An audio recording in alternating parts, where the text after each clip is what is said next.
Ngayon po guys, yung ating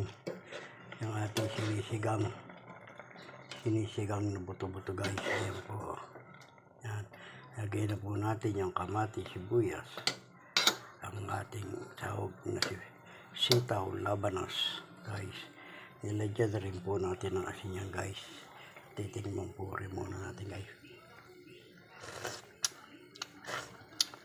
Yan guys. Lalagay na po natin guys yung ating kangkong guys.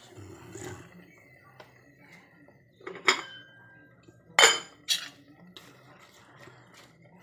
Guys, yan lang po ang ating guys na isasahog guys. At ayos na po yan guys, ating ipakukuliin muna ulit. Ito natin lagyan ng pasim. Yan po guys. Lalagyan na po natin ng paasim yung ating sinigang na spare ribs. Yan guys, lagyan natin ng paasim.